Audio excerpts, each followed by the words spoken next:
2 minggu jelang pemilihan presiden, di sejumlah daerah KPU telah memulai pengecekan logistik. Ratusan surat suara ditemukan rusak. Penyortiran dan pelipatan surat suara Pilpres digelar Kabupaten Sampang sejak minggu kemarin. Untuk proses ini KPU melibatkan 250 warga. Para relawan mengaku bangga bisa ikut menyortir surat suara karena kegiatan mereka menjadi bagian dari proses pemilihan presiden.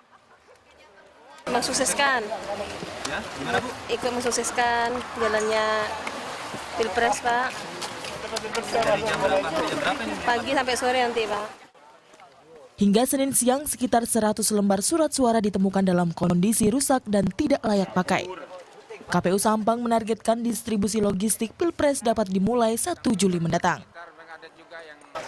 Ya, temuan yang ada kalau dari surat suara rusak itu kita ada 3 macam itu. Pertama, gambar kabur, tidak terlihat. Yang kedua, robek. Yang ketiga itu memang kosong sama sekali percetakannya itu. Kalkulasi total perkiraan kurang lebih 100 lembar untuk sementara hari ini. Di Semarang, Jawa Tengah, 100 tenaga pelipat suara ini rencananya akan menyortir dan melipat sebanyak kurang lebih 1.140 surat suara hingga 3 hari mendatang. Namun di hari pertama proses pelipatan suara hampir 220 surat suara ditemukan rusak. Untuk kriteria yang surat suara rusak itu nanti akan kita klaimkan kembali ke KPU RI untuk menggantikan yang rusak tersebut supaya pemenuhan kebutuhan surat suara di Kota Semarang bisa terpenuhi. Untuk targetnya sendiri untuk menyelesaikan surat pelipatan? 2-3 hari. Di Badung, Bali, surat suara yang rusak hanya berjumlah 40 lembar. Namun ada kekurangan surat suara sebanyak 1.000 lembar. Itu berdasarkan hasil sortir yang kita terima. Artinya bahwa dari 353 surat suara yang kita terima, ada 1000-an yang memang kekurangan surat suara yang kita terima. 49 warga dilibatkan untuk melipat surat suara.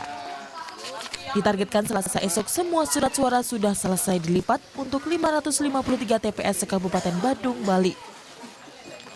Saat ini jumlah daftar pemilih tetap di Kabupaten Badung ada 347.208 pemilih. Di Bone, Sulawesi Selatan, KPUD baru menerima 70% dari seluruh kebutuhan logistik Pilpres. Namun KPUD tetap memulai penyortiran surat suara agar dapat didistribusikan tepat waktu. Seluruh kekurangan logistik nantinya akan dihitung kembali usai penyortiran agar langsung bisa dilaporkan ke KPU Pusat. Saat ini KPU Bone telah memastikan kotak suara kardus dari pemilihan legislatif tidak dapat digunakan lagi karena kualitasnya buruk. Tim Liputan melaporkan untuk NET.